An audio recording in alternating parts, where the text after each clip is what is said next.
Any Republican who would sign on to a bill like this, I don't care if they have this weak, they've created this Trojan horse now where they're pretending that they're protecting religious liberty. Doesn't matter. Any Republican who would sign on to that should be exiled from the party. It won't happen because this is the direction the whole party is going, but that's what should happen. So that is Matt Walsh reminding us once again that he spends every moment of his day obsessively thinking about what other people do in their private lives. Things that have no effect on him, cannot have an effect on him, are his one concern. He is, in every way that matters, a digital Karen.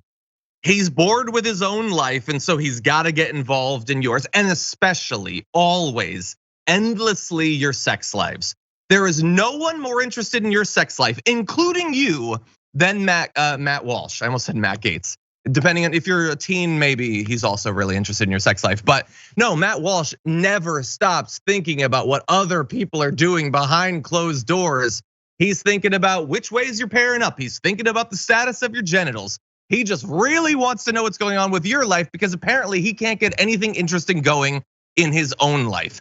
And then he projects his own ridiculous, boneheaded, dogmatic views onto the rest of the party and the country, saying, oh, they're only supporting this because of this Trojan horse of religious liberty. Is it possible that some of them are not as endlessly obsessed with other people's sex lives as you? Maybe they don't see a good reason to oppose it. And him saying that it's probably not gonna happen. They're not gonna be literally cancel cultured out of the Republican Party as he would want, because that's the status of the Republican Party. Maybe it is, but also is it possible that it's the status of the country? That maybe you've decided to live your life as if you're a Republican from the 1960s, but others notice that nobody in the country agrees with you on this issue. Bear in mind, Matt Walsh was enthusiastic about going way beyond just the destruction of Roe v. Wade. He was telling Republicans to make this central, to go farther. How did that work out for Republicans in the midterms? I honestly hope Republicans keep listening to this guy because it has killed so many of their campaigns. My garbage person of the week is Matt Walsh, who basically says something about how we should not let gay male couples adopt babies because of how Angie's List works. I don't know, take a listen. Almost no one would hire a male babysitter to babysit their kids. And yet we're giving male couples kids to adopt.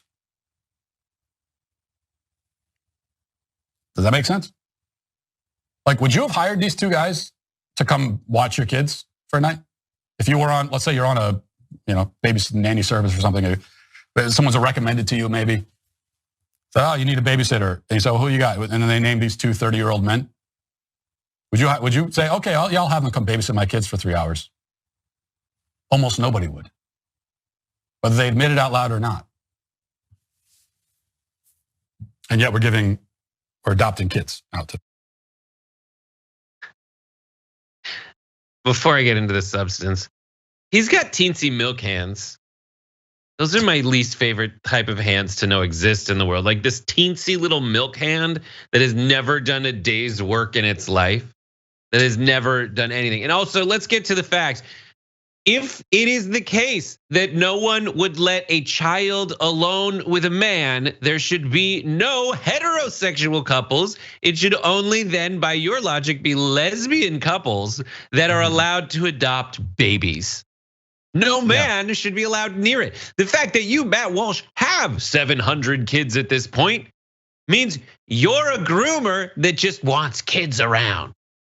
And the horrible thing your wife begrudgingly lets you do to her to make more children is just so you could be around naked babies.